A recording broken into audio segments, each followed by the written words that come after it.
En BioBio TV, análisis y debate. Agenda propia. Último jueves del año, un momento para tomarse una pausa y hacer evaluaciones. Tal vez usted lo está haciendo en la casa, se cumplió la dieta, se cumplió el ahorro, hizo los cambios que tenía que hacer. ¿Quiénes son sus amigos que van a pasar al 2025? ¿Quiénes quedan en el camino? Pero hay temas mucho más profundos, que es el momento en que estamos viviendo como sociedad, pero también como país. ¿En qué está Chile?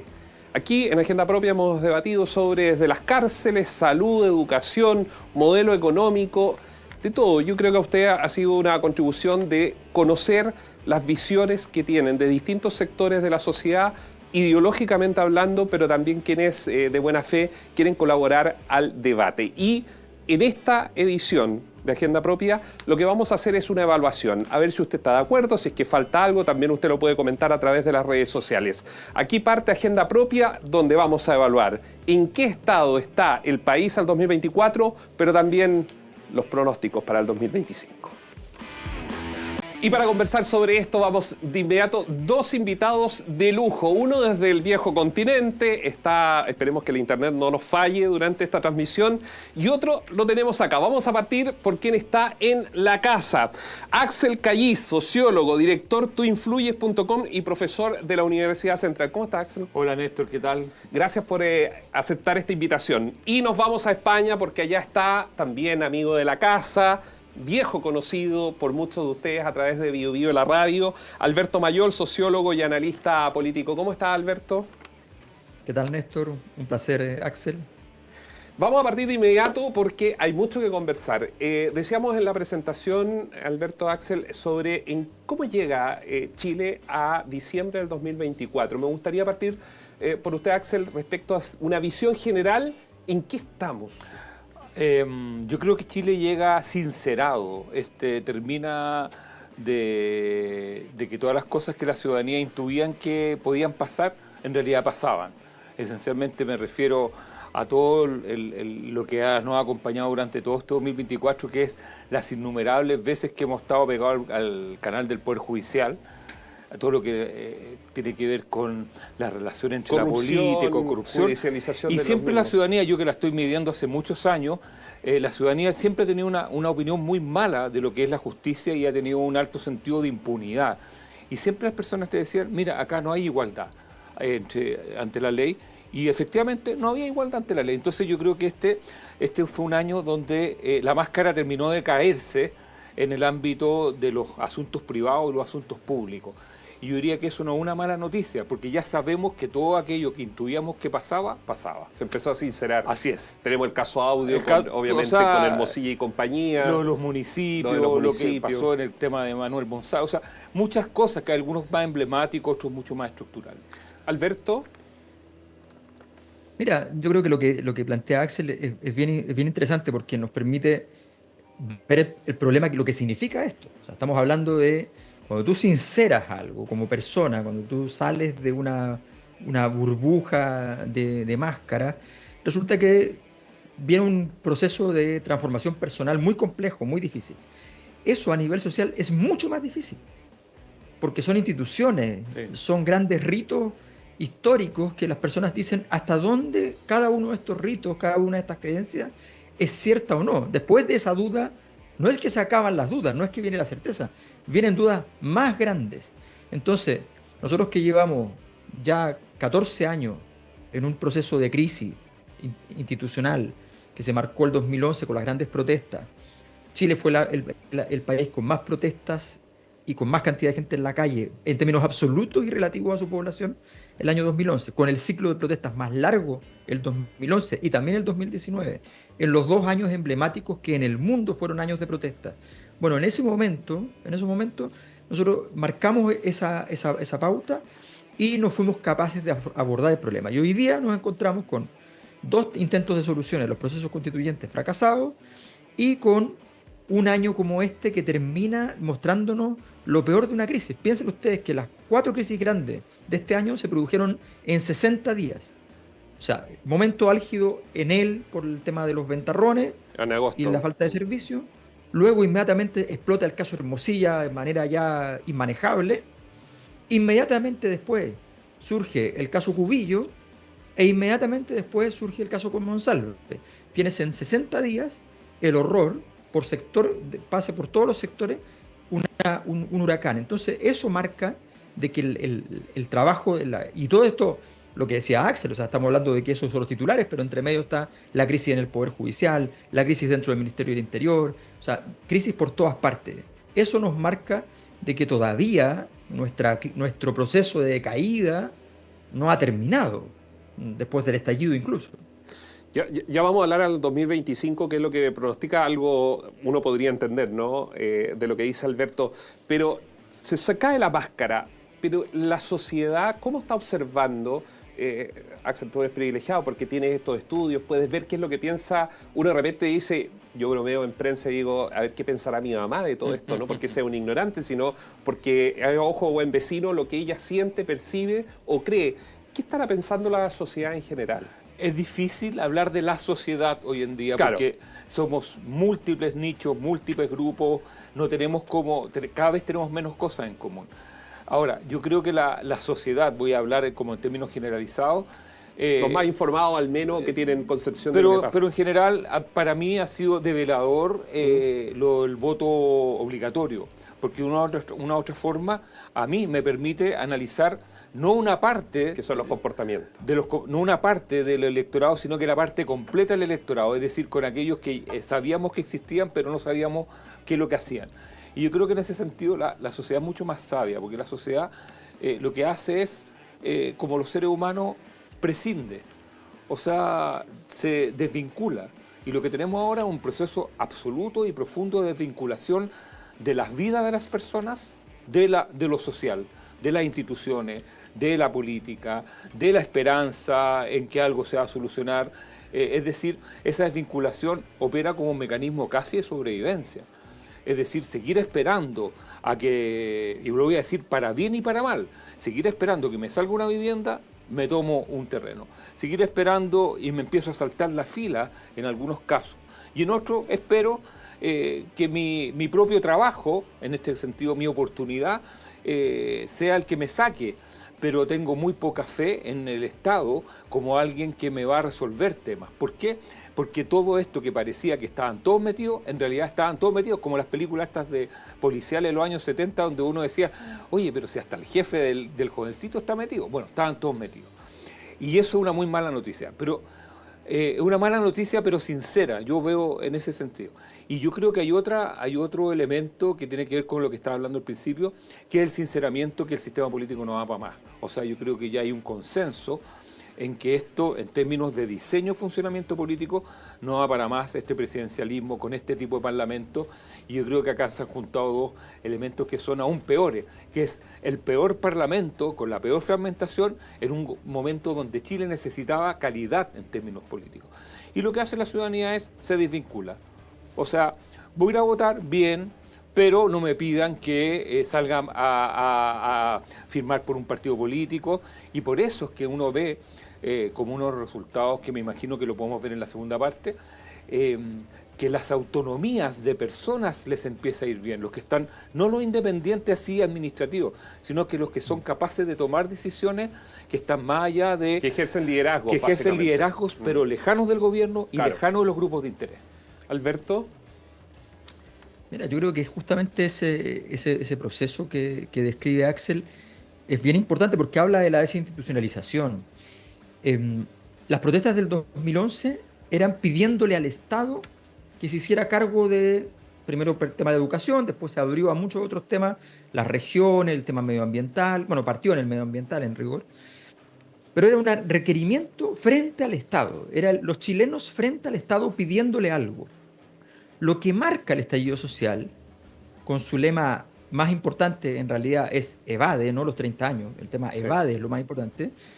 Evade lo que significa es tómalo por tu propia mano. No le pidas al Estado. No te lo va a dar. Anda y toma por tu propia mano.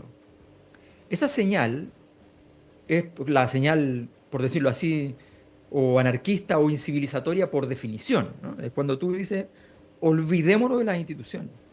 La sensación de todo este caso, de la sensación del caso Hermosilla, además, es exactamente esa. Las instituciones, o sea, a ver, perdón, pero el negocio de los Sauer, Jalaf, ¿ya? La gracia del caso está justamente en que ese negocio no existe. O sea, ese negocio no vive sin la trampa. Ese negocio no puede sostenerse pagando los impuestos. Ese negocio no puede sostenerse vendiendo sin falsear los números. Ese negocio no tiene inversionistas si no se cumplen todas estas condiciones. Y lo que vemos es que el señor Sauer estaba permanentemente preocupado de cómo hacía la trampa, porque ese era el negocio. Y ese negocio estaba articulado de manera política muy alto. No sabemos todavía qué tan alto, pero muy alto. Bueno, esa sospecha que los chilenos tenían, lo que dice Axel, esa sospecha, esa sensación de que hay algo huele mal en Dinamarca, ¿no? Esa sospecha es la que se ve confirmada, por decirlo así. Pero les voy a decir una cosa muy notable. En nuestros datos, por primera vez que hay una crisis empresarial relacionada con política, primera vez que sin embargo aquello no bajan los datos de legitimidad de la riqueza. Históricamente, cuando venían los casos Penta, SQM, qué sé yo, la legitimidad de la riqueza se caía muchísimo, caía 10, 15 puntos. Un indicador que nosotros usamos en nuestra encuesta. Y resulta que en este caso, no solamente se mantuvo, subió en plena crisis, lo que revela no que en realidad la gente lo está apoyando, lo que está diciendo es, mire, ¿sabe qué? Sí, pero no hay alternativa. No hay alternativa, ya me tengo que acostumbrar a esto. Entonces, es una cosa bien compleja porque estamos ante una disyuntiva en la cual los chilenos tienen que pensar de si luchan contra esto o sencillamente se adaptan a esto. Alberto, y eso tendrá que ver también, y Axel, con este ciclo de 16 años que evidentemente marcan entre Piñera y Bachelet, que al final era un poco lo mismo. Intentaron con un Gabriel Boric que vuelve, lo dice en su columna Alberto, que está publicada en Bio Chile, que en definitiva vuelve como que se derechiza y baja algunas banderas que la gente ya, mire, todo esto vale lo mismo, más que las consignas. A mí una de las cosas que más me ha vuelto en términos de curiosidad es cuando yo analizo las elecciones, que son como, yo analizo encuestas y elecciones, y veo si cuadran y no cuadran, y cuadran en términos de que tenemos una sociedad que está muy poco politizada desde el punto de vista del eje izquierda-derecha. Yo diría que no es más allá del 30-40%. Y ese eje es homólogo al eje oficialismo-oposición. O sea, tenemos un 60, un 70% de personas que están relacionándose entre ellos con la política y con los asuntos públicos de una forma completamente distinta a los ejes que nosotros entendemos.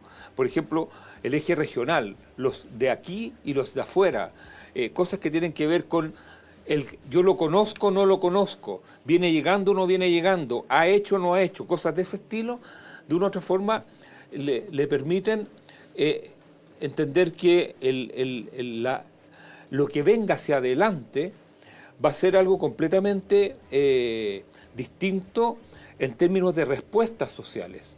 Y ahí no necesariamente puede ser un estallido violento, pero pueden ser expresiones de dejar de pagar los dividendos. O sea, puede haber expresiones distintas, porque cuando el sistema pierde una legitimidad, es como el Transantiago. El Transantiago, la mayoría... Que es el problema real de base que tiene. Es como es el símbolo de la anomia más grande que estamos viendo ahora.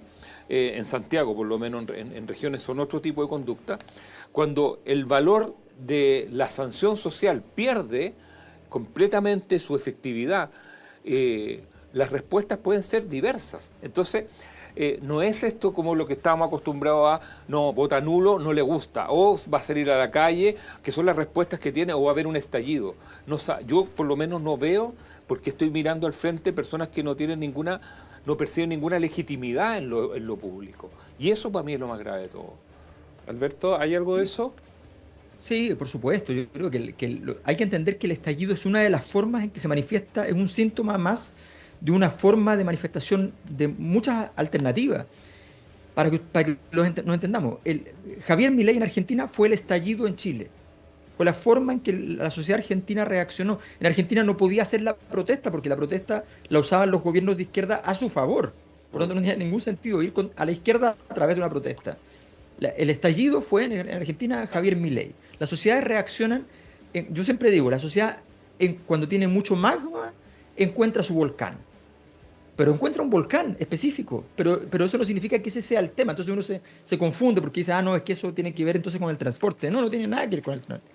Tiene que ver con toda la sociedad. Entonces, todo ese proceso que estamos viviendo hoy día, y que muy bien describe Axel efectivamente, tiene que ver con esa incapacidad para poder gestionar el proceso. Y efectivamente, más aún, el Transantiago es la primera señal de decadencia y de corrosión del sistema. Fíjense lo siguiente, ¿qué es lo que le da sentido al sistema? Lo que le da sentido al sistema es que a los políticos se les ocurran políticas públicas y esas políticas públicas sean medianamente exitosas o exitosas. Eso le da legitimidad al sistema. Una política pública, para decirlo en simple, no es, aunque formalmente lo sea, no es transferirle dinero a los hogares, por ejemplo. Antes se decía, cuando alguien anunciaba un bono decían, oye, qué cosa más ordinaria, pero ¿cómo van a dar un bono? Y los gobiernos pedían medio disculpas, decían, vamos a dar un bono, pero solo en marzo, ¿ya? Entonces, hoy día damos bono, todo es transferencia directa. Ya se acabó la idea de una política pública.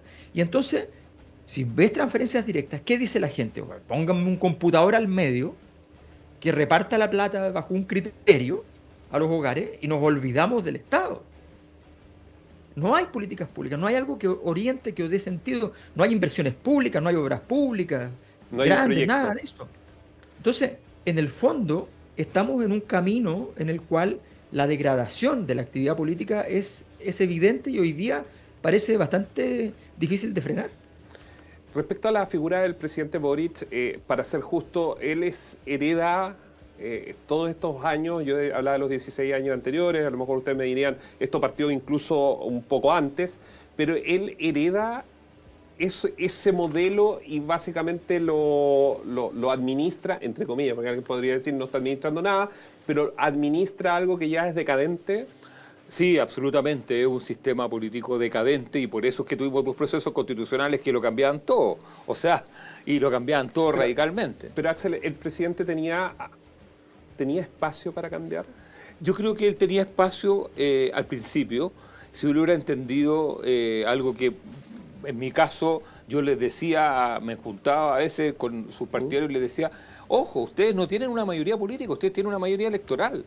En los 4.600.000 votos de la segunda vuelta son una mayoría completamente fantasiosa. Con eso no se puede gobernar. Ustedes tienen que dar pasos para construir una mayoría política, metiendo a la ADC antes que se rompiera en 1000 pedazos. Tienen que entender. Hubo poca estrategia, básicamente. No hubo ninguna estrategia. Ahí partieron con mucha energía y yo diría que el símbolo eso se llama Isquiasiches. Isquiasiches es el símbolo de la borrachera de los 4,6 millones. Y de ahí en adelante, el otro gran problema fue indexarse al resultado del plebiscito del 4 de septiembre. O sea, esos 2 errores de una u otra forma reflejaban el que no estaban entendiendo la situación. Y ojo, y tú me podrías decir, bueno, pero tú lo estás diciendo con el diario El Lunes. No, yo se los dije, yo no participaba se los dije en enero. O sea, yo en enero tuiteaba, escribí columnas y hablé en distintos medios sobre el error de confundir esa mayoría electoral con una mayoría política que te permitiera una gobernabilidad y una agenda legislativa. Con un Congreso que en enero ya sabía que no... Entonces, hay un error de origen. Ahora, lo que ha mejorado, obviamente, es que al principio ellos menospreciaban, entre comillas, lo que es la gestión pública, que es algo que la derecha y la concertación y la nueva mayoría lo entendían como algo, el desde, que gestionar el Estado no es algo automático, sino que es algo en el cual la ciudadanía cuenta con que el Estado funciona en algunas cosas, y eso lo aprendieron seguramente ya sea el segundo o tercer año, por lo tanto, heredan un sistema político que está completamente caduco. Alberto, si uno busca declaraciones del presidente Boric y que mencionaba Axel, está claro que ellos tenían un diagnóstico, porque están ahí sus declaraciones, pero llama la atención lo que dice Axel, que llegan al poder y en esta llamada borrachera durante muchos meses o prácticamente todo el primer año. A ver, lo que pasa es que el primer año es el año fundamental de cualquier gobierno, sobre todo un gobierno de 4 años. Y fue un año muy malo, muy malo. Primero porque todas las señales estaban sobre la mesa, lo que dice Axel es completamente cierto. Primero porque ya tenías el ejemplo de la Convención Constitucional y si no te enteraste en febrero, que ya había fracasado, porque en febrero ya había fracasado la Convención, si no te enteraste en febrero, te podrías haber enterado en abril. Pero si te enteraste en septiembre, es que estabas completamente fuera de la realidad. Todos los indicadores, todas las encuestas, todas, sin excepción, te estaban diciendo lo que iba a ocurrir. Todo experto constitucional te iba a decir cuáles fueron los errores que se cometieron en todo el proceso de redacción de la Constitución y por qué ese texto tenía problemas políticos y constitucionales al mismo tiempo. ¿Ya? Probablemente Axel y muchas personas del ambiente en que nosotros nos movemos, seguramente hablamos muchas veces con convencionales, con gente, autoridades de la convención, y les hicimos ver muchos puntos de esto. Y me acuerdo una autoridad de la convención que me dijo, bueno, pero estás haciendo la crítica que hace mi mamá, me dijo. Le digo, tu mamá tiene razón, ¿de qué estoy hablando? Así es. Estás fuera de la realidad. Entonces, esa problemática se transmite, es muy grave, porque transmite una escena que se termina por prolongar en el tiempo con esta cosa casi procrastinadora de la decisión de aumentar a un segundo proceso constituyente que no tenías dominio sobre él, no tenías forma de mantenerlo en dominio. Podrías haberlo hecho a través de simplemente decir, oye, vamos a hacer una comisión técnica y después viene la aprobación, pero una comisión técnica. De hecho, de la comisión técnica lo que salió era algo que habría sido aprobable, ¿no? Pero se tomó una decisión que terminó haciendo fracasar un segundo proyecto constitucional, no tal pie, ¿eh? Más del 90% de los países que han hecho referéndum para aprobar un proceso constituyente con una asamblea o cualquier tipo de convención o consejo constitucional que la redactó, más del 90% ha aprobado. Chile rechazó dos en 2 años. Entonces, una de izquierda y otra de derecha. Estaban dando las señales dibujadas y no se logró. Entonces, el gobierno ha cometido muchas torpezas de este orden, armó una mala coalición, una coalición sin estructura adecuada, sin mecanismos que permitieran mantener un cierto orden, tuvo un proyecto titubeante todo el tiempo, que no sabíamos hacia dónde iba a ir, hacia dónde iba a salir, sin proyectos en áreas emblemáticas, sin capacidad, ahora luchando por ciertos proyectos que cuesta entender cuál es el objetivo último del gobierno. Entonces, muy desordenado, muy incomprensible. Con contradicciones muy internas muy evidentes. De leer. Yo creo que esa es la clave. Y termino diciendo una cosa que es muy simple, ¿eh? El presidente Boric se tranquiliza con su 30% de aprobación. Pero cuando uno le pone nota al presidente Boric y le pone nota a los presidentes de Chile desde el año 60 hasta la fecha, cuando uno les pone nota, el presidente Boric sale último o penúltimo. Le gana Pinochet, que fue un dictador, le gana Piñera en sus 2 gobiernos, en el gobierno que le va mal, que saca un rojo, igual le gana a Boric, en otro saca una nota mucho mejor, y resulta que comparte el último lugar, o a veces penúltimo, según sea el caso, con Salvador Allende. Entonces, realmente pensar que ese 30% es una gran base electoral tampoco es algo tan... Puede ser un error. Yo eso les iba a preguntar, ¿quién es el 30%, Axel? Y le pregunto a los dos, porque finalmente cuando uno entra al Palacio de la Moneda, voy a cometer una infidencia, igual hay una suerte de tranquilidad de decir lo que dice Alberto, o sea, a ver, no todo está perdido, los números siguen siendo, entre comillas, positivos hacia la imagen del presidente, pero ¿quién está detrás de ese 30%? ¿Quiénes son? A ver, el 30% ha ido cambiando un poquito estos últimos años. Antes eran los jóvenes de clase media, media alta, esencialmente más mujeres que hombres, de 18 a 35 años. Después viene una zona muy mala para el gobierno, que es la de 35 a 55. Yo diría que el gran problema no es el 30% de apoyo al gobierno, el gran problema es el 55% que está en contra del gobierno, que es tan compacto y duro como el 30%. Eso es un fenómeno nuevo. Desde que yo estoy metido en temas de gobierno y opinión pública, Eso nunca había ocurrido, que se consolidaran dos grupos. Antes se movía más fluidamente. Claro. De hecho, Sebastián Piñera tuvo un 6%, después terminó con un 30%.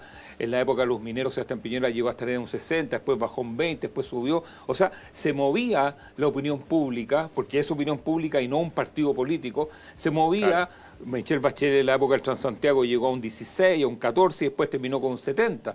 Es decir, había fluidez en la opinión pública. Hoy en día tenemos un sector duro de jóvenes, que ahora hay un poquito más de gente mayor, en los últimos tiempos, seguramente fruto de esta disputa por el tema de las pensiones, pero no se mueve de ese 30, y luego tenemos, yo diría que es la peor noticia que puede tener esta administración y con la cual va a terminar, que es dentro de este 50-55% de gente que no le gusta el gobierno, lo desaprueba, están las poblaciones más pobres de Chile. Y eso es una mala noticia para alguien que se dice izquierda o alguien que se dice centro-izquierda, que el sujeto de tu esfuerzo teórico y político sea cambiarle la vida a los pobres, perdón que lo ponga de esa forma, sí, claro. Y ellos no te quieran, yo creo que es un fracaso bastante fuerte. Un portazo. ¿Alberto? Sí, es que ese es un tema brutal, es como... es el mismo fenómeno que pasó con la convención, digamos, defendiendo fundamentalmente los derechos de quienes viven en la Araucanía, los más postergados de la Araucanía, y que finalmente sea la región donde menos te votan, ¿no? Y hoy día defendiendo los derechos, pero para que de los más pobres, supuestamente, yo creo que efectivamente hay un problema de políticas públicas, de que la calidad de las políticas públicas que llegan a esos sectores y la calidad del mensaje, cuando tú le estás diciendo, en el fondo, mantente como sujeto de derecho a la protección, pero no le estás diciendo, mira, aquí hay un plan para que tú dejes de ser pobre. Ese es un elemento que es central y es un elemento que desde la pobreza hoy día se añora mucho más. En sociedades más antiguas, probablemente la gente lo que prefería simplemente era la protección porque la expectativa de un cambio de posición en la sociedad era muy baja.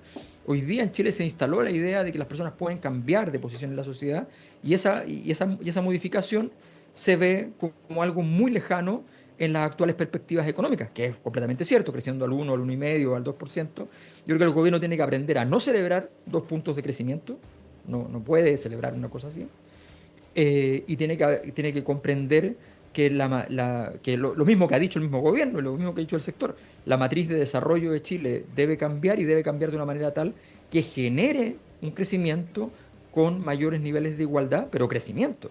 Que sea sostenido en el tiempo, básicamente, el crecimiento, claro, como estrategia. 2%, tú lo decías, Alberto, los números dicen al 2050, recién podríamos llegar a los índices OCDE. Sí. O sea, 25 años más. Yo recuerdo cuando era chico, estoy ya en los 40, pero se decía, mire, el año 2010, después era como el 2020, Chile va a ser un país desarrollado. El problema es que nos estamos midiendo con la OCDE actual, porque la OCDE ya nos va a haber sacado 30 años más de ventaja. Vamos a llegar al 2100. Hoy vamos a hacer una pausa. Al regreso le vamos a preguntar a Alberto sobre si el péndulo se frenó o todavía estamos en este ciclo de un lado y otro. Y vamos a hablar sobre la carrera presidencial, el Parlamento. ¿Qué es lo que depara el 2025? Vamos y volvemos.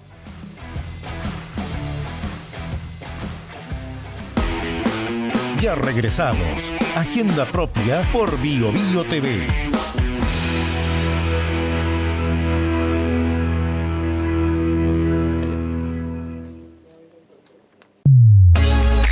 De lunes a viernes pasada las 10, continúa tu mañana con el Expreso BioBio. Actualidad, datos, espectáculos, muchos temas de interés y la participación de ustedes en un solo lugar. Acompáñate y viaja junto a nosotros. Expreso BioBio. Agenda propia por las pantallas de BioBio TV. Yo no sé cuál será la cábala para los candidatos para darse el abrazo de Año Nuevo. Me refiero a los candidatos a la presidencia o quienes sueñan con llegar al Parlamento, pero algo deben tener para esperar esta noche de Año Nuevo de cara al 2025. Y lo digo porque efectivamente va a ser un año electoral, vamos a tener mucha carrera presidencial, mucha carrera al Parlamento. Y digo mucha carrera porque todo puede pasar. Ya lo vivimos el año 2012. Recuerdo cuando sale Andrés Alaman con Lawrence Goldburn y termina en abril del 2013 cayendo Lawrence Goldburn. Luego llega Pablo Longueira de esa primaria, lo recuerda, y termina siendo Evelyn Matei. Entonces, la verdad, todo puede ser en rumbo a la presidencia de la República. Con Michelle Bachelet estaba más o menos claro el 2017, pero volvemos a reeditarlo con Gabriel Boric. Nadie creía en marzo que Gabriel Boric, que no podía ni juntar las firmas para hacer o inscribir una candidatura presidencial, termina siendo el presidente de la República. Por eso le vamos a preguntar a Alberto y Axel de inmediato, ¿qué debería ocurrir? ¿Podría ser un año de sorpresas, Axel, sobre quién llega a la papeleta? ¿O más o menos esto debería estar establecido? Pensando en el 55-30 que tú recién mencionabas. No, yo primero creo que van a haber sorpresas, no tengo ni una duda. Y también tengo claro que lo primero que hay que echar al tarro a la basura es el 55-30, porque eso es una referencia gubernamental. Y lo que yo he aprendido mirando la elección desde el 2000, todo el voto obligatorio, mirando las mesas, mirando las distintas tendencias, es que ese 55-30 en una segunda vuelta se suelta absolutamente. No tiene ni Dios ni ley. Y puede saltar, y va a depender el candidato de lo que habla, lo que promete. Puede saltar para cualquier parte. Y ahí, la elección está totalmente abierta. La segunda vuelta. Y por lo tanto, la pregunta que hay que hacerse es quién va a quedar más cerca de esa segunda vuelta con voto obligatorio, porque ya lo que aprendimos es que las segundas vueltas de gobernadores, y perdón por el dato técnico, pero el nulo bajó mucho. ¿Qué quiere decir eso? Que los sectores populares marcaron preferencia. Y cuando los sectores populares marcan preferencia, lo hacen en base a dos pulsiones, una contradicción, que es orden y clase. Los clásicos y lo nuevo. Claro.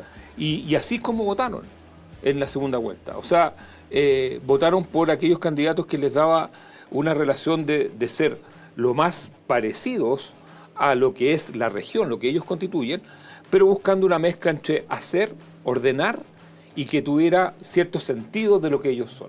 Esos son los sectores populares y que ahí la izquierda recuperó votación en la segunda vuelta a gobernadores. Por lo tanto, la pregunta es no hacia dónde va. Si tú me preguntas hoy día, Chile está para que gane alguien de derecha, pero así el año 2009 Chile estaba para que ganara alguien de izquierda y ganó Sebastián Piñera, y el año 2017, un año antes del estallido, Chile estaba para que ganara alguien de izquierda, pero ganó Sebastián Piñera. ¿Por qué? Porque las presidenciales no las gana el que tiene más votos, las gana el que sabe resolver de mejor manera el trayecto hacia el 50%. Y eso no tiene que ver con el fondo electoral, tiene que ver con cómo tú vas procesando los distintos, la estrategia, el personaje, las distintas estrategias, el tono. Todo. Y ahí es cuando se va a ver quién es el maestro o la maestra para llegar a ese 50%. Alberto, ¿el péndulo debería frenarse? A ver, mira, yo creo que no desde el punto de vista de la disrupción. El punto de fondo es que tenemos una cosa muy inusual en la derecha actual, que tiene todas las posibilidades para la próxima elección, y es que es una derecha que tiende a la disrupción, como nunca antes. Los sectores conservadores no son disruptivos, ¿ya? Pero esta es una derecha disruptiva que de repente le baja la cosa de que el candidato que tiene más fuerza, mejor no, porque en realidad no me parece mejor este otro, que es muy de izquierda eso, es muy de izquierda, no es de derecha, pero lo hacen, ¿ya? Y es muy llamativo ese fenómeno. Ya les pasó con un Lavín, que probablemente en segunda vuelta la anterior la ganaba, ¿ya? Porque la gente iba, ya voy a explicar por qué, ¿ya? Y resulta que decidieron cambiar, hasta que finalmente llegó a la final alguien de extrema derecha que por tanto perdía frente a alguien de izquierda más flexible como Gabriel Boric. Fíjate lo siguiente, nosotros hemos hecho todo un análisis y tenemos claro lo siguiente, hay un 18% más o menos que es gente de derecha, que va a votar a la derecha sí o sí. Que vota a la derecha sí o sí, y que evalúa a la derecha bien sí o sí. Hay otra gente que normalmente vota por la derecha, pero que le cae bien la concertación, que es un 11%, que valora la concertación, o al menos el lado derecho de la concertación, por decirlo así. Hay otro grupo que es gente que valora mucho la concertación, propiamente tal, es un 10%. Hay una izquierda que es izquierda también, que solamente valora la izquierda, un 22% más que la derecha, 22.5 tengo. Y hay otro grupo que es la gente de la izquierda que sí también le gustaba la concertación. 11%, lo mismo que en el caso de la derecha. O sea, hay un 11% de derecha concertacionista, un 11% de izquierda concertacionista y un 10% de concertacionista. Pero hay un 25% de gente que cuando tú la analizas, opinan exactamente lo mismo que la gente de la concertación, pero están en contra, no solo de la concertación, de todos. Los odian a todos. Son personas que odian la corrupción, que se decepcionaron enormemente, están indignados institucionalmente, pero no saben cómo resolverlo porque son institucionalistas. ¿Y a quién van a apoyar para ser institucionalistas? A estas instituciones no, dicen. Y no saben cómo resolver su problema existencial. Esas personas las hemos estado siguiendo y van migrando de votación en votación, haciendo ganar, porque son el 25%. Partido de la gente entre medio, ¿no? O sea, no del partido, sino quienes votaron por candidatos, por ejemplo, ¿podría ser? Son gente que en su momento participó activamente desde el punto de vista de las votaciones en el mundo. No es gente de partido en absoluto. No, por eso. Es gente independiente. Pero que pueden tener una sensibilidad y decir, mire, Parisi, después pasa otro candidato, puede ser alguien de centro-izquierda. Y probablemente nunca estuvieron con Parisi. Probablemente nunca. Porque era muy poco institucional para ellos, son gente mucho más parca. Es gente, mira lo que voy a decir. Hay mucha de esa gente que votó por Boric y que inmediatamente después votó por el Partido Republicano para el Consejo Constitucional, buscando una respuesta. Y después votaron en contra, rechazaron el proyecto republicano. Son gente que ha estado votando por todo lo que le ha parecido y que no ha podido votar antes, buscando una solución y no la encuentra. Son personas que de alguna manera defienden el estallido, pero no sus consecuencias, ni la violencia, sino que defienden, dicen, es que la sí, base hay que refundarlo de las pancartas. todo. Claro, entonces ese grupo está sin Dios ni ley, no sabe dónde ir. Y ese grupo representa probablemente el espíritu del momento histórico de Chile. Cómo construir instituciones sin tener que hacer funcionar las actuales instituciones porque no quieres hacerlas funcionar. Entonces es muy complejo y ese es el gran desafío de un sistema político. En mi opinión, efectivamente es una elección que está bastante avanzada para la derecha, en términos de estructura de valores, en términos de todo el escenario, se ve muy claro y de hecho Evelyn Matei lleva estable en mi encuesta un año y medio estable ganando tranquila todo el tiempo. Cada vez que me han dicho que no, que subió no sé quién y que la impugna, no, nunca, tranquila. Ganando la Bachelet siempre en segunda vuelta por más distancia que lo que en una primaria eventual le sacaría la derecha a la izquierda. Pero, o sea, Alberto, Axel, ¿puede caer Evelyn Matei? Porque ¿para qué estamos con cosas? Cuando uno conversa con políticos, al final dice, mira, sí, puede ser, pero igual hay que tener una alternativa porque Evelyn se puede desgastar en el camino. Hay un electorado, yo concuerdo que me acuerdo que yo escribí algo que tiene que ver con un electorado que busca, un electorado errante que buscaba en el estallido social lo social del estallido, perdón que hable así sí, como al revés. Y después muchos de ellos buscaron también asilo en el Partido Republicano y experimentan distintas fórmulas. Con la llegada del voto obligatorio, esas personas ahora, siendo que son los mismos, pero son menos, porque como se amplió la base a 13 millones y algo, 13 millones y medio de los que están votando, siguen buscando algo. Y por lo tanto van a definir esos junto a los nuevos electores, que ya no son tan nuevos, y que están votando cada vez más parecido a los viejos electores. Cuando tú empiezas a mirar, uno no puede hablar del electorado enojado del rechazo del 4 de septiembre, donde hubo gente que fue enojada a votar porque no querían votar. Después fueron a votar nuevamente enojados y ahí anularon muchos de ellos y hubo 3 millones de votos nulos. Y después tú empiezas a ver y tú dices, bueno, ¿qué es lo que hay acá? Acá hay un grupo de personas que cuando entienden las elecciones votan y votan cada vez más parecido a los que ya estaban dentro, pero pueden ir para cualquier lado. O sea, en términos de los que están dentro de las partes no politizadas. Por eso mismo yo digo que el eje izquierda-derecha, o gobierno-oposición, concertación, alianza, se diluye en este mar de 13 millones y medio. Entonces la pregunta es, ¿está culturalmente Chile más hacia la derecha? Hoy sí, pero sabemos que Chile también estaba culturalmente más hacia la izquierda del 2009 y más culturalmente el 2017. Podría ser incluso y por lo tanto, lo que hemos aprendido es que lo que hay es que las personas aíslan, y por eso es que es tan importante el tema de la autonomía hoy en los candidatos. O sea, ¿qué es lo que está pidiendo esta gran parte del electorado? Que los candidatos sean personas que puedan tomar decisiones más allá de los grupos de interés que le están presionando. Ese es el problema. Disculpa, Alberto, Néstor. sí. Sí, mira, es que yo creo que yo les dejo una pregunta, de hecho. A ver. Pero yo les hago una pregunta súper simple. Y ustedes pueden explicitarla o no, la respuesta. ¿De verdad creen ustedes, al mirar al gobierno y su conducta frente a las elecciones, sin los ministros salir a candidatearse, que son las personas más fuertes para candidatearse porque tienen más presencia pública, sin nombrar ningún liderazgo para efectos de una presidencial todavía, ¿ustedes creen que realmente desde el gobierno se quiere ganar la próxima elección? Pareciera que no. A la luz, digamos, de lo que están haciendo. Desde el gobierno, yo creo que el gobierno lo que quieren es tratar de mostrar algo este año, el 2025 y hasta ahí.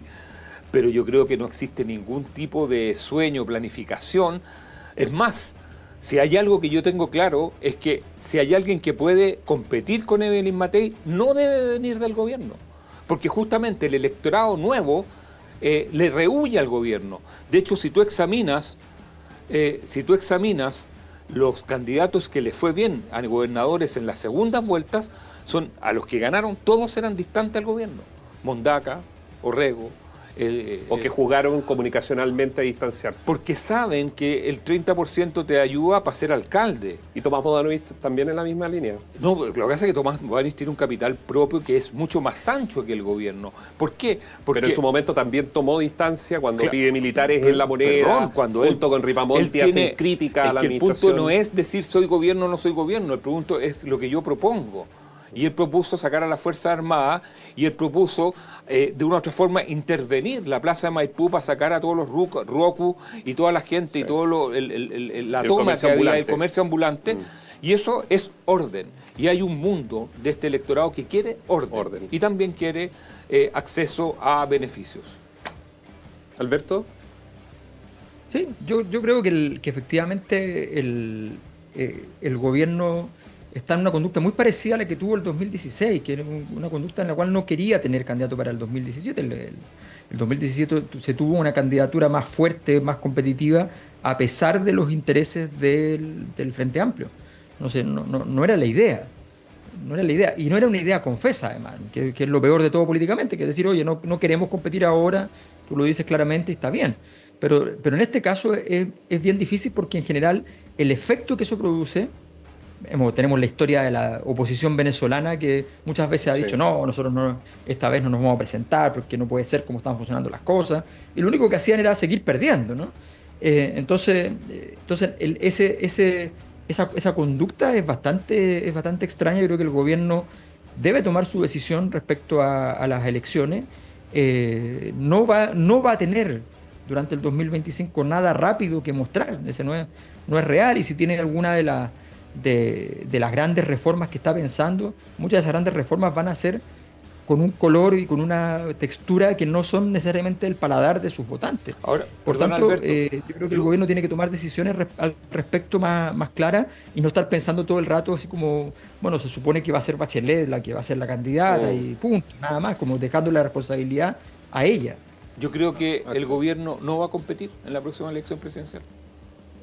Es decir, cuando me refiero a... Claro, pero para llegar al Parlamento se necesita tener nombres fuertes para potenciar fíjate candidatos. El matiz que es lo que te estoy diciendo. Creo yo que el gobierno no va a competir como ente, como figura política. Yo creo que no va a haber debate de que cruzan la línea algunos. No, porque ya el aprendizaje se hizo en el plebiscito segundo, de que el gobierno ya aprendió que cuando se retira, el en contra sube. Cuando se retira y deja libre Orrego, sube Orrego. Y tú ves Carvajal y empiezas a ver que cuando el gobierno se separa de los candidatos, les va bien a sus candidatos. Entonces, yo creo que todos los candidatos van a tomar un poco lo que pasó con Sebastián Piñera y Chile Vamos en la elección anterior del 2021. Todos tomaron distancia del gobierno de Sebastián Piñera. Que eran muy pocos que tenían incluso la foto de Sebastián Piñera en y por lo tanto yo creo que en esta elección del 2025 el gobierno no va a concursar. Va a haber alguien de centro izquierda o izquierda, pero que va a tomar una distancia tremenda con el gobierno. Alberto, ¿quién debería ser el candidato a tu juicio? Tú, digamos, sigues la política en el día a día. ¿Quién debería ser el candidato óptimo de la izquierda para llegar? Algunos dicen, mira, Eduardo Frei ha dicho que no, ninguna posibilidad. Sin embargo, hay algunos, mire, habría que medir y ver, porque en ese caso que él marque algo, habría que hacer como pasó con Ricardo Lagos en algún momento, una especie de viaje, ir a verlo, ya sea en Miami, en Madrid o acá en Santiago, para convencerlo. ¿Quién podría ser? Porque la verdad que tampoco aparecen nombres. Carolina Toá es uno de los que está sobre la mesa, pero viene del gobierno. Lo de Monsalve, de cierta forma, también le pegó. ¿Quién? No, el golpe que le dio el caso Monsalve a Toá es brutal. Yo lo medí y no lo podía creer. O sea, estamos hablando de que el 75% de la gente, cuando da 3 nombres que deben salir del gabinete, da a Carolina Toá, el 75%. Es una cosa brutal y no tiene recuperación temprana eso. Carolina Toá yo la daría por descartada desde el punto de vista de la presidencial, y la vida es así, nada más. Yo creo que el nombre de Michelle Bachelet es un nombre bastante errático. No creo que tenga mucho sentido para ella ni para el proceso. Creo que en todos los escenarios que yo la he medido, ella en una segunda vuelta pierde, defiende posición en primera vuelta bien, pero en segunda vuelta pierde, y a ella no le sirve eso. O sea, una persona que fue 2 veces presidenta, que está candidata a Naciones Unidas, y como ganó Trump probablemente no va a hacerlo, pero tenía muy avanzado ese tema. Y la verdad es que no se ve por ese lado. ¿No hay un nombre que pueda aparecer como conejo del sombrero de repente, Alberto? Perdona, no te escuché bien. Un nombre que pueda aparecer dentro de la izquierda como si se sacara un conejo de un sombrero. O sea, sería el nombre de Tomás Bodanovich, el único nombre. Pero ¿sabes lo que pasa? Es que el Frente Amplio tiene una historia muy clara al respecto. No les gustan los que aparecen por su cuenta. No les gustan los liderazgos que crecen por su cuenta. Entonces, el nombre de Tomás Bodanovich yo no tengo claro que como el grupo privilegiado dentro del Frente Amplio le guste la idea de que llegue y se sume yo sumo al Frente Amplio, en todo caso, el nombre de Camila Vallejo. Camila Vallejo es PCFA, digamos, ¿no? Entonces, en esos nombres, en Gabriel Boric, Giorgio Jackson y Camila Vallejo, se juega gran parte de esa historia, y allí no está Tomás Bodanovich. Entonces la pregunta es si lo van a sumar a ese grupo, y en ese caso podría hacerlo. Si no, tendría que ser una especie de impugnador interno, cosa que es muy compleja para él y para su futuro. Entonces es una decisión compleja, pero es el único que tiene hoy día muy buenos puntajes que podría hacer. Que son nombres conocidos, porque también eso es lo otro. Sí, que la gente lo reconozca, sepa quién es y que lo pueda seguir. O sea, lo más importante es que tiene que tener un capital de al menos un 50-55% de conocimiento, que no es poco. No es poco. Pero tampoco puede ser alguien que la gente diga, voy a ir a googlear para saber quién es, qué es lo que ha hecho. Yo creo que los nombres son 2, porque Bachelet, ella misma, ha dicho sobre todo esta última semana, que no va a ir a candidata. Ella ha estado muy complicada. Lo que nosotros hemos sabido, al menos acá en la radio, es que ella, sus entornos donde ha tenido diálogo, ha mencionado que ella no se siente incluso cómoda con las preguntas, que se la han hecho, por cierto, tanto cercanos u otros, y ella, la verdad, no está cómoda y no quiere ser candidata. No quiere claro, lo que pasa es que no también... quiere procesión. ¿Cómo? No quiere procesión. No, pero es que aparte, ¿quién puede hacer una procesión ante ella? O sea, no tiene feligreses, porque los feligreses están diseminados. ¿Y Claudio Rego? Yo creo que Claudio Rego acá hay que ver 2 cosas. Uno, y que yo creo que Claudio Rego y Bodanovich lo cumplen, rechazos bajos. Cuando tú no tienes un candidato que sea muy power, que tenga un nivel de... Tienes que fijarte en 2 cosas. Uno, el techo del nivel de conocimiento y el rechazo. Lo ideal es tener un nivel de conocimiento que no sea tan arriba, para que la gente que te conozca te adhiera, como Tomás Bodanovich, o un techo alto de conocimiento como Claudio Rego, 80-85%, pero un bajo rechazo. Y eso yo creo que son atributos que, sumados a la autonomía, que son independientes y que son personas que tienen para mostrar, porque, ojo, a este mundo nuevo del voto obligatorio, al ex obligado, le interesa saber qué es lo que han hecho las personas. O sea, no van a poner cheques en blanco por proyectos de personas que no hayan por lo menos hecho una vereda. Chile, Alberto, Axel, se los pregunto, nos van quedando 6, 7 minutos. ¿Podría llegar un Bukele, podría llegar un Milei, podríamos tener, por ejemplo, la figura de Johannes Kaiser, que justamente preparando este programa, en los últimos 15 días ha venido como hacia arriba, mucho a través de redes sociales, comentarios, incluso los medios más tradicionales ya lo están llamando a sus platós a conversar, algo que hace un mes atrás no ocurría. No estoy diciendo que sea potencialmente un candidato, pero lo pongo a él, podría ser otro, pero Johannes Kaiser. ¿Creen que puede pasar algo? O sea, yo particularmente a ver, yo no descarto a Johannes Kaiser no por lo que él representa, sino lo que él es con respecto a lo que él representa. Yo creo que hay mejores versiones de lo que puede ser esa posición. Ahora, lo que uno ve dentro del electorado es que yo diría que hay un hartazgo. Estos años 21, 22 y 23 fueron demasiada energía y mala onda, si se puede decir. ¿Y Kaiser lo podría representar eso? Como que no lo sé. Aburrir, digamos, desde el punto de vista de su... Claro, y yo creo que hoy lo que quiere la gente, más que moderación, quiere entendimiento. Y eso sale en todos los estudios. Claudio Rego. Quiere que las personas, y esto es muy importante, no es que quiera alguien que sea como tibio, no. Quiere alguien que se pueda entender con otros. Que pueda debatir, pero no pelear. Pero, claro, o sea, que pueda debatir, pero no pegar. Claro.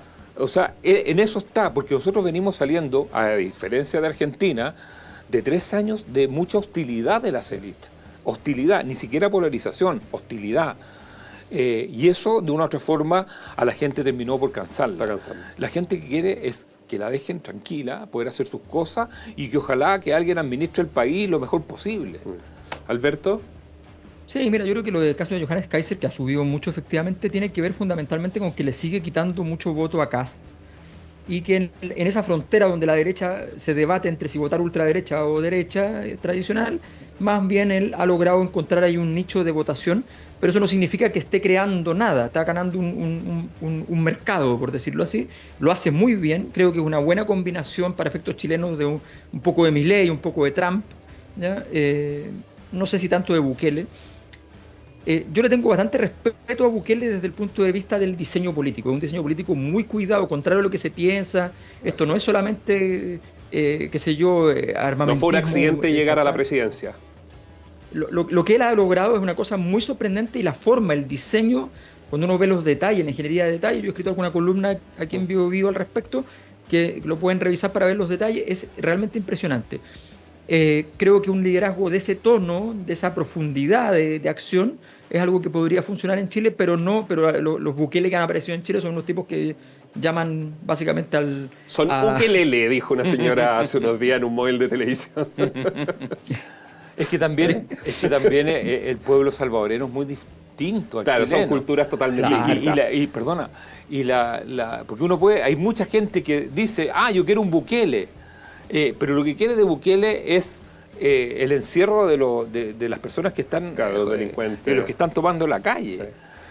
Les tengo que preguntar, nos quedan 2 minutos. En nivel parlamentario, ¿ustedes creen que debería seguir este ciclo o debería haber un cambio? Porque aparentemente la gente no, en la opinión pública sí, odian a los diputados, pero terminan votando por estos nombres conocidos, la señorita que andaba escalando departamentos, que le gustaba bailar por aquí y por allá, y terminan igual eligiéndolos. Entonces, ¿qué creen ustedes que podría ocurrir este año?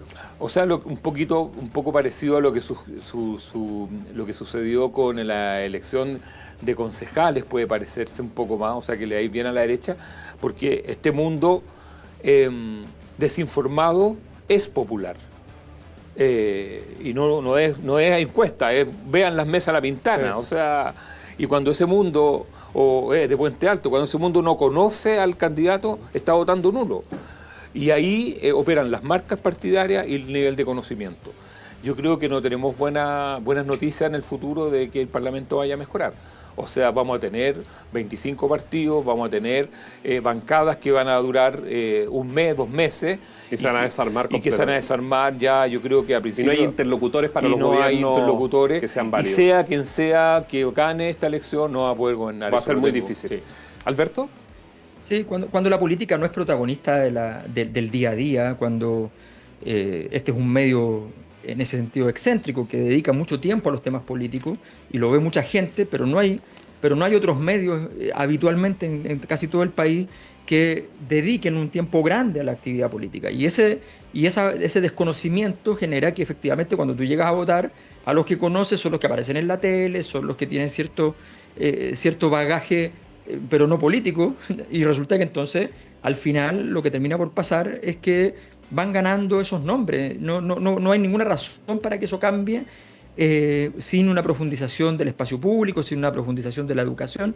Yo creo que aquí hay mucho que hacer. Además que, ojo con esto, cuando uno habla de malestar social no habla de que la gente está enojada solamente. Esa es la consecuencia última, pero hay mucho en el camino. Básicamente lo que significa es que se deja de entender para qué existen las instituciones. Y cuando no se entiende para qué existen las instituciones, tú tampoco vas a elegir a la persona más adecuada, porque vas a elegir al que te parezca que está gritando más y punto. Y esa dinámica termina mal. Sí, ¿Qué se puede decir? Sin resultados la gente no cree. Y el Parlamento lleva 10 años sin, aparte la PGU, aparte una cosita por acá y otra por allá, pero es una institución. Las pensiones probablemente es una institución que no genera bienes. Ese es el problema. Axel, Alberto, muchas gracias por acompañarnos en el último programa del año 2024. Chao, chao. Muchas gracias. Saludos. Y ahí está, aquí nos despedimos, está en España. Las columnas de Alberto están en biobiochile.cl. Hay columnas que tienen más de 100.000 visitas. A usted le puede servir también una opinión. Axel también escribe, lo puede buscar en Twitter. Es interesante escuchar opiniones honestas intelectualmente, porque creo que algo de eso nos falta también a nosotros como sociedad. Gracias por su compañía durante el 2024. Como equipo le mandamos un abrazo enorme y usted queda en compañía del Informador.